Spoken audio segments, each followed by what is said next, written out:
नमस्कार। आप सभी पशुपालक भाइयों को आपका अपना यूट्यूब चैनल पशुपालन जानकारी में स्वागत है। पशुपालक भाइयों, आप सभी पशु इसलिए पालते हैं कि आपको ये भाई साहब को जितना दूध मिल रहा है इस पशु से आपको भी इतना दूध मिले, इसलिए आप बहुत सारे पशु पालते हैं। सुबह से लेके शाम तक पशु के पीछे मेहनत करते हैं, पशु को अच्छा दाना खिलाते हैं, पशु को साफ सुथरा जगह में रखते हैं और बहुत सारे जो है काम करते हैं पशु के लिए। तो आप सबको यही उम्मीद होता है कि अच्छा पशु पाले और वहाँ से जो है अच्छा सा इनकम हो, और ये पशु जब गाभिन हो जाए और वो जो जब बच्चा दे तो वो बच्चा भी जो है आगे जाके जो है ज़्यादा से ज़्यादा दूध दे।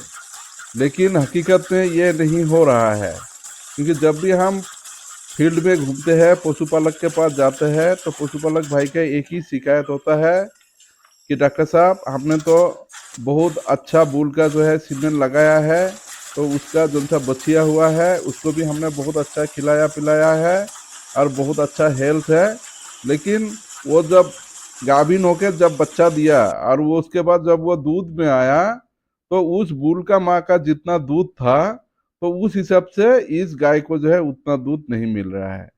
ये सही बात है, क्योंकि हम लोग जो है वही जोन सा ट्रेडिशनल जोन सा पीढ़ी दर पीढ़ी हम लोग पशुपालन कर रहे हैं, उसी से ही हम लोग जो है उसको आगे बढ़ा रहे हैं। लेकिन साइंस बहुत आगे तक पहुंच गया है। हमें जो है कैसा बूल हमें पालना है, कैसा बूल का सीमेंट हमको जो है यूज करना है, कैसा गाय हमें पालना है, तो इन सब चीजों के बारे में आज मैं आपको जानकारी दूंगा। पशुपालक भाई, मेरा नाम डॉक्टर जसीजुल इस्लाम है। मैं करीब 29 साल से इसी वेटनरी प्रैक्टिस में हूँ। मैं करीब 22 साल कमर्शियल डेयरी फार्म पे था, जहाँ पे 40 लीटर के ऊपर एक गाय जो है दूध देता था और सब कुछ जो है ऑटोमेटिक होता था। उसका खिलाना पिलाना ऑटोमेटिक, हम जो है TMR से खिलाते थे। उसका मिल्किंग जो है हमारा ऑटोमेटिक मिल्किंग पार्लर में होता है। और यहाँ पे मैं करीब जो है 22 साल था। उसके बाद पिछले 7 साल से मैं सीमेंट स्टेशन में हूँ। मैं 2 साल NDDB का एनिमल ब्रीडिंग सेंटर ABC, जो सैलोन रायबरेली यूपी में है, वहाँ पे मैं सीमेंट स्टेशन हेड था। और पिछले 5 साल से मैं ABS, उसका जो सा ब्रह्मा सीमेंट स्टेशन है सांगली महाराष्ट्र में, वहाँ पे मैं स्टाफ वेटनरियन हूँ। और ABS का जितना भी बूल है वो सब मेरे देख रेख में ही है। तो ये 29 साल में मुझे जो है ब्रीडिंग के ऊपर, ये एनिमल हस्बेंड्री के ऊपर, मैनेजमेंट के ऊपर मुझे जो है अच्छा खासा जो है एक्सपीरियंस हुआ है। तो आज उसी एक्सपीरियंस से ही मैं पशुपालक को शेयर करूंगा, ताकि पशुपालक जो गलतियां कर रहे हैं वो गलतियां ना करें। तो पशुपालक भाई, हमको सबसे पहले ये जानना पड़ेगा ब्रीडिंग पॉलिसी है वो, इंडिया का ब्रीडिंग पॉलिसी कैसा है। सफेद क्रांति बोलते थे दूध का, वो क्यों आया? आप सभी को पता है कि हम जो हिंदुस्तानी है पॉपुलेशन में भी वर्ल्ड में नंबर 1 है। चाइना को हमने क्रॉस करा दिया। और एनिमल पॉपुलेशन, ये गाय भैंस का जो सा पॉपुलेशन है दुनिया में सबसे ज्यादा इंडिया में है। इंडिया नंबर 1 में है। जब इंडिया नंबर 1 में है तो मिल्क प्रोडक्शन में भी इंडिया जो है नंबर 1 है, क्योंकि पशु ज्यादा है। लेकिन जो 2 नंबर पे है US, उसका नंबर ऑफ पशु मतलब पशु का संख्या जो है इंडिया से बहुत कम है। लेकिन उनके पास जितना भी गाय है वो सब जो है हाई जेनेटिक मेरिट वाला गाय है। वो एक एक गाय जो है कम से कम 40 लीटर के ऊपर देता है। और हमारा जो सा गाय हम लोग पाल रहे हैं वो जो है 2 से 4 लीटर वाला दूध दे रहा है। दूध में तो हम लोग नंबर 1 है, लेकिन हमारा जो सा खर्चा है पर एनिमल जो सा प्रोडक्शन है वो बहुत कम है। तो ये सब हमें जानना पड़ेगा। तो इंडिया गवर्नमेंट ने इसी वजह से जो है ये ऑपरेशन फ्लड, जिसको हम ये दूध को बढ़ाने के लिए हमने जो है HF, जार्सी, रेड डैन, ऐसे करके बहुत सारे हाइजेनेटिक ब्रीड जो है उसका जो है बूल का सीमेंट इंपोर्ट करके ले आके इंडिया का जितना भी नॉन डिस्क्रिप्टिव गाय था, अवर्णित गाय है जो 2-3 लीटर ही दूध देते हैं, उसमें जो है क्रॉस ब्रीडिंग किया। क्रॉस ब्रीडिंग करने के बाद जो उसका F1 बच्चा आया, जो फर्स्ट जनरेशन वाला बच्चा आया, और वो जब प्रेग्नेंट होके डिलीवरी किया और जब दूध में आया तब उसमें जो है दूध का बढ़ोतरी हुआ। क्योंकि ये हाइब्रिडाइजेशन का यही कॉन्सेप्ट है कि आप अगर क्रॉस ब्रीडिंग करेंगे तो वो जो है F1 में जो है पूरा कैरेक्टर, पूरा जेनेटिक जो है कन्वर्ट होता है। जैसे गाय में 2 या 3 लीटर वाला जो सा गाय है, उसमें HF या जर्सी का जो सा क्रॉस ब्रीडिंग किया किया था, जिसका दूध जो है कम से कम 30 लीटर के ऊपर था बुल का, माँ का। तो इसका जो सा बच्चा पैदा हुआ और वो जब जो है दूध में आया तो ये कम से कम 10 लीटर के आसपास दूध दिया है।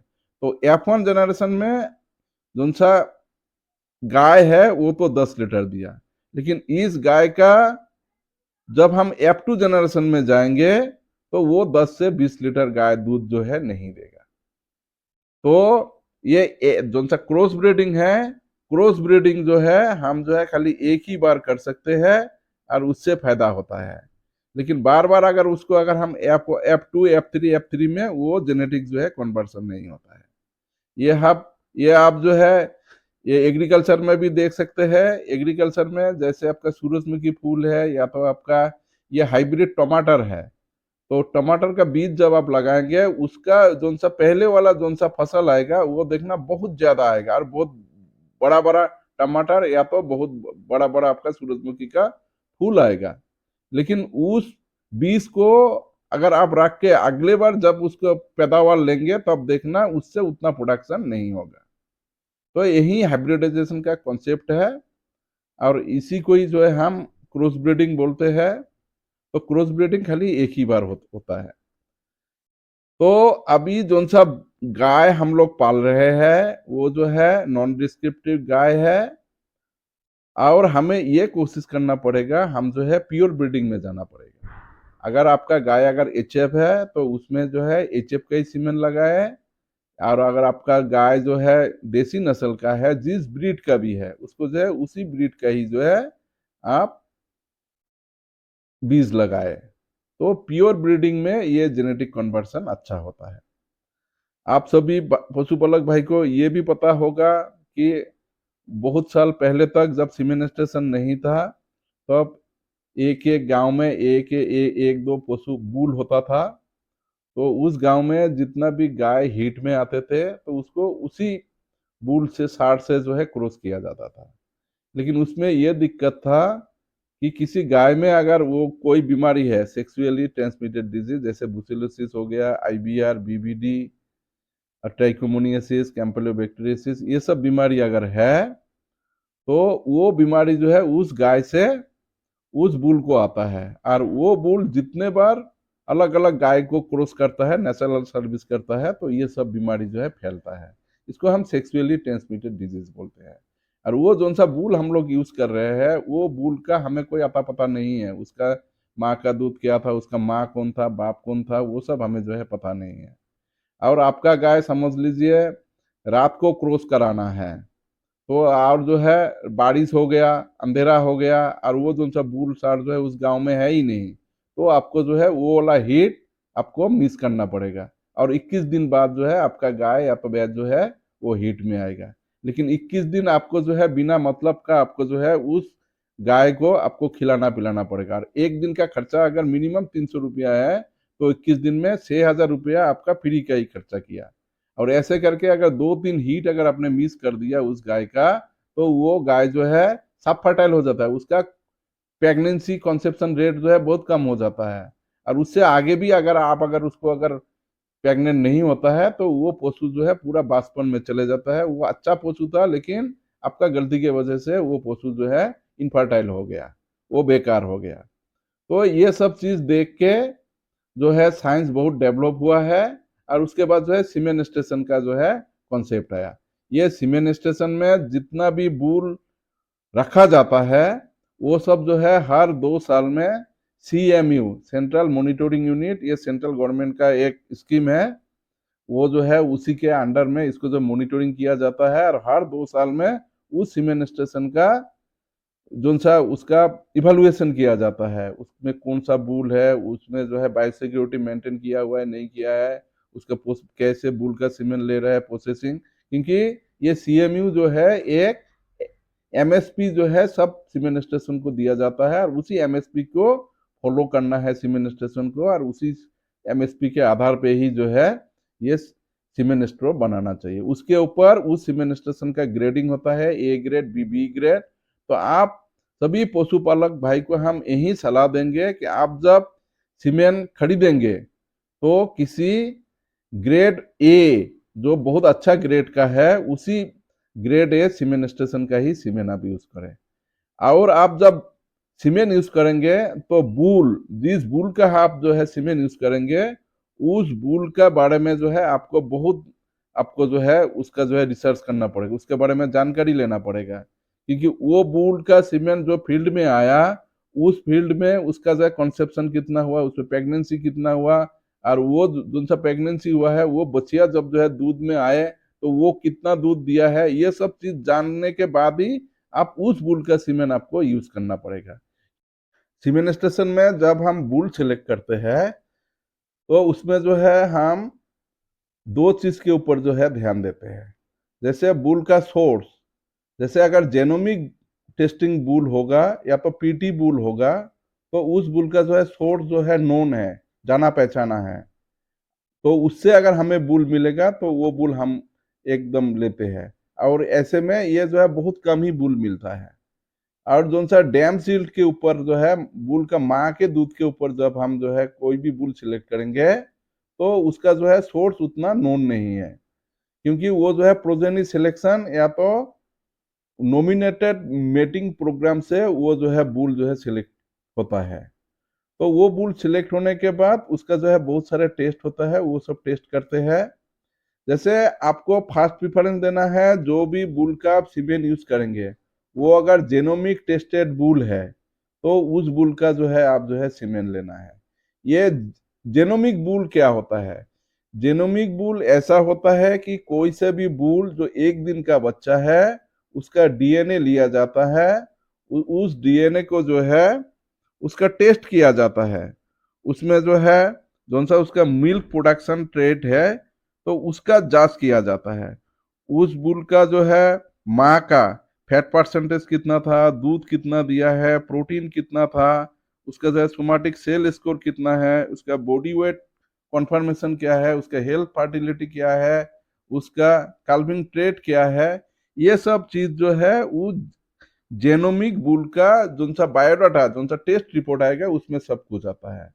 अगर वो बचिया है तो उसका जो है जितना भी ट्रेड मैंने अभी बोला है ये सब ट्रेड जो है 80% उस बचिया में जो है दिखाई देता है। और अगर बुल में अगर ये जेनोमिक बुल होगा तो ये जितना हमने ट्रेड बोला है ये जो है कम से कम 80% उसका जितना भी प्रोजेनी होगा, जितना भी बच्चा होगा उसमें जो है वो ट्रांसफर होता है। तो जेनोमिक बुल का अगर आप यूज करेंगे सीमेंट तो उस बुल से कम 80% उसका माँ का जितना कैरेक्टर्स है वो ट्रांसफर होता है। और अगर जेनोमिक बुल अगर आपके पास नहीं है तो बहुत सारे पीटी प्रोग्राम चलाता है बहुत सारे सीमेंट स्टेशन, लेकिन ये थोड़ा सा लंबा प्रोसेस होता है, कम से कम 6 साल लगता है इसमें, क्योंकि एक बुल का चयन करते हैं, उस बुल का सीमेंट जो है फील्ड में यूज करता है, उसके बाद जोन सा उसका जो है रिजल्ट आता है उसके ऊपर जो है उस बुल को पॉजिटिव टेस्टेड बुल बोला जाता है, और उसका सीमेंट जो है आप जो है अगर मिलता है तो उसको आप यूज कीजिए। तो आपको अगर जेनोमिक बुल मिलता है या तो पीटी बुल मिलता है तो उस बुल का सीमेंट आपको जो है यूज करना ही करना है। और इसमें अगर नहीं मिलता है तो जो सा डैम सील के आधार पे है तो वो बुल हम लोग सिलेक्ट करते हैं। लेकिन ये डैम सील के आधार पे अभी भी जो है इंडिया और बहुत सारे अनडेवलप्ड कंट्री है वहां पे यूज होता है, लेकिन बाहर वाला विदेश में ये जेनोमिक के ऊपर जो है जितना जेनोमिक टेस्टेड बुल है वही बुल जो है सीमेंट स्टेशन पे रखा जाता है। जैसे एचएफ और जर्सी में जेनोमिक टेस्टेड होता है, और इंडिया में हाल ही में जैसे मुर्रा, मेहसाना ये बाफलो नस्ल का हो गया, और साहिवाल गिर में जो है जेनेटिक ब्रीडिंग वैल्यू इवेलुएशन करना चालू कर दिया है। अब ये सारे बुल जितना भी हम जो है किसी भी सीमेंट स्टेशन पे रख रहे हैं तो वो जेनेटिक ब्रीडिंग वैल्यू या तो जेनोमिक बुल ही हम लोग रखते हैं। और बाकी बहुत सारे ब्रीड है जिसमें अभी तक ये सब नहीं आया है, तो उसमें डैम सील के आधार पे हम लोग जो है बुल सिलेक्ट करते हैं।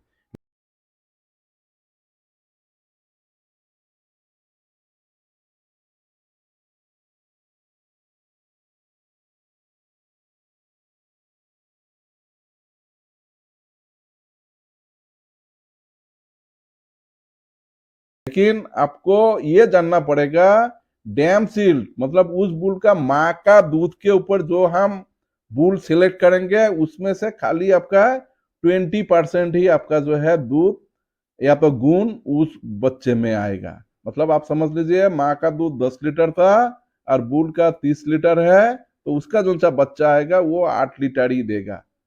तो यही वजह से आप जो बुल यूज कर रहे हो वो सब जो है डैम सील्ड के ऊपर है, बुल का माँ के दूध के ऊपर वो बुल को चयन किया गया है और उसी का आप जो है सीमेन यूज कर रहे हो, तो इसी वजह से आपको उतना दूध नहीं मिल रहा है।